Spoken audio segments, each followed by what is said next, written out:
ഉത്രട്ടാതി ജലോത്സവത്തിന് മുന്നോടിയായുള്ള പള്ളിയോടങ്ങളുടെ ജലഘോഷയാത്രയാണ് ഇപ്പോൾ പുരോഗമിക്കുന്നത്.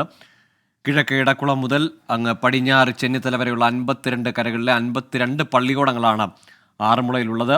ആറന്മുള പള്ളിയോട സേവാ സംഘത്തിന് കീഴിലുള്ളത് 52 പള്ളിയോടങ്ങളാണ്. അതിൽ ഇത്തവണ മത്സരിക്കുന്നത് 49 പള്ളിയോടങ്ങളാണ്. 3 പള്ളിയോടങ്ങൾ പല കാരണങ്ങളാൽ മത്സരത്തിൽ നിന്ന് മാറി നിൽക്കുന്നുണ്ട്. പക്ഷേ ആ 52 പള്ളിയോടങ്ങളും മുഴുവൻ കരകളുടെയും മുഴുവൻ പള്ളിയോടങ്ങളും ഈ ജലഘോഷയാത്രയുടെ ഭാഗമാകുന്നുണ്ട്.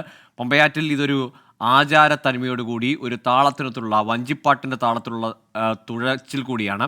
നെഹ്റു ട്രോഫി വള്ളംകളിയിൽ നിന്നൊക്കെ വ്യത്യസ്തമായി ഇതൊരു മത്സര തുഴച്ചിലല്ല. അതിൻ്റെ ആചാരപ്പെരുമ നിലനിർത്തുന്നതിനും അതിൻ്റെ വേഷത്തിന്, അതുപോലെ തന്നെ പള്ളിയോടത്തിൻ്റെ ഒരുക്കത്തിന്, അതിൻ്റെ ചമയത്തിന്, ആ തുഴച്ചിലിൻ്റെ താളത്തിന്, പാട്ടിൻ്റെ ഈണത്തിനൊക്കെയാണ് അവിടെ മാർക്ക് വീഴുക. മത്സരത്തിനൊപ്പം തന്നെ ഇതെല്ലാം വിലയിരുത്തപ്പെടുകയും ചെയ്യുന്നുണ്ട്. സമയത്തിനൊപ്പം തന്നെ ആറന്മുളയിൽ എല്ലാ കാലത്തും ആറന്മുളയിലെ ആചാരത്തനിമ നിലനിർത്തുന്ന തരത്തിലുള്ള തുഴച്ചിലിന് പോലും ആറന്മുളയിലെ താളത്തിൽ തുഴയണം എന്നതാണ് അവിടുത്തെ നിഷ്ഠ നിഷ്കർഷിക്കുന്നത്. അതുകൊണ്ട് തന്നെയാണ് പലപ്പോഴും മത്സര വള്ളംകളിയിലേക്ക് പോകുമ്പോൾ അല്ലെങ്കിൽ ഇറക്കു തുഴക്കാരെ, മറ്റിടങ്ങളിൽ നിന്നുള്ള ഇറക്കുമതി തുഴക്കാരെ കൊണ്ടുവരുമ്പോൾ വലിയ പ്രശ്നങ്ങളൊക്കെ ഉണ്ടായിട്ടുള്ള സ്ഥലമാണ്. പക്ഷേ എല്ലാ തവണയും എല്ലാ പള്ളിയോടങ്ങൾക്കുമുള്ള നിർദ്ദേശം സ്വന്തം കരയിൽ നിന്നുള്ള സ്വന്തം നാട്ടുകാരായ മനുഷ്യർ അവർ തന്നെ തുഴയുക.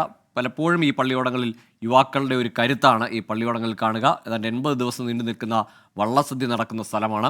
അവിടെ ക്ഷേത്രത്തോടനുബന്ധിച്ച് അവിടെ ക്ഷേത്രത്തിൻ്റെ സത്രക്കടവിലേക്ക് തുഴഞ്ഞെത്തുന്ന പല കരകളുടെ പല പള്ളിയോടങ്ങൾ എത്തുമ്പോൾ അവരെ സ്വീകരിച്ച് ആനയിച്ച് ഈ പള്ളിയോടം തുഴഞ്ഞെത്തുന്ന തുഴച്ചിൽക്കാർക്ക് അവർക്ക് ആവശ്യപ്പെടുന്ന വിഭവങ്ങൾ വിളമ്പുന്ന വള്ളസദ്യ ചരിത്രപ്രസിദ്ധമാണ്. ആറന്മുള വാൽക്കണ്ണാടി അതുപോലെ തന്നെ ആറന്മുളയെ കേരളത്തിൻ്റെ പൈതൃകത്തിൽ, കേരളത്തിൻ്റെ ചരിത്രത്തിൽ അടയാളപ്പെടുത്തുന്ന ഒന്നാണ്.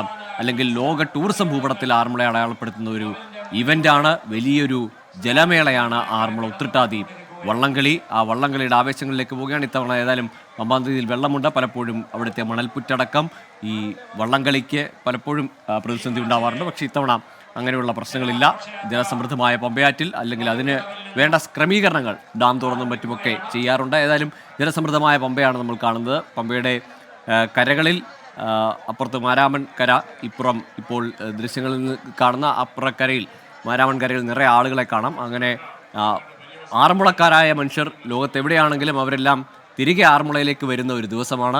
ഈ ഓണാഘോഷത്തിൻ്റെ അവസാനം കൂടി അവരുടെ ഓണം, ആറന്മുളക്കാരുടെ ഓണം എന്ന് പറയുന്നത് അത് ഉത്രട്ടാതി ജലമേളയാണ്. ആ ജലമേളയോട് കൂടി ആണ് അവരുടെ ഒരു ഓണാഘോഷം അവസാനിപ്പിക്കുക. ഏതായാലും ആറന്മുളക്കാരുടെ വലിയ ആവേശമാണ്. അവരുടെ എല്ലാവരുടെയും മനസ്സിൽ, നാവിലൊക്കെ ഈ വഞ്ചിപ്പാട്ടുണ്ട്. ആ വഞ്ചിപ്പാട്ടിൻ്റെ താളത്തിൽ ഇങ്ങനെ മുത്തുക്കുടകൾ കറക്കി ഇത്തരം കാഴ്ചകളൊന്നും നമുക്ക് നെഹ്റു ട്രോഫി വള്ളംകളിയിൽ കാണാനാവില്ല. ഇവിടെ ആ വള്ളക്കാരുടെ, തുഴച്ചിൽക്കാരുടെ എല്ലാം വേഷത്തിൽ വലിയ പ്രത്യേകതയുണ്ട്. അവരുടെ തലക്കെട്ട്, വേഷം, ഒപ്പം വള്ളത്തിനുള്ള ചമയം, അതിൻ്റെ അമരത്തും മണിയത്തുമൊക്കെയുള്ള ചമയങ്ങൾക്ക് കൂടി അവിടെ മാർക്കിടാറുണ്ട്, അതിന് വിലയിരുത്തപ്പെടാറുണ്ട്. ഏതായാലും ഇപ്പോൾ ജലഘോഷയാത്രയാണ് അതിൻ്റെ തുടക്കമെന്നോണം ഘോഷയാത്രയാണ് ഇപ്പോൾ പുരോഗമിക്കുന്നത്. അതിൽ 52 പള്ളിയോടങ്ങളും പങ്കെടുക്കുന്നുണ്ട്.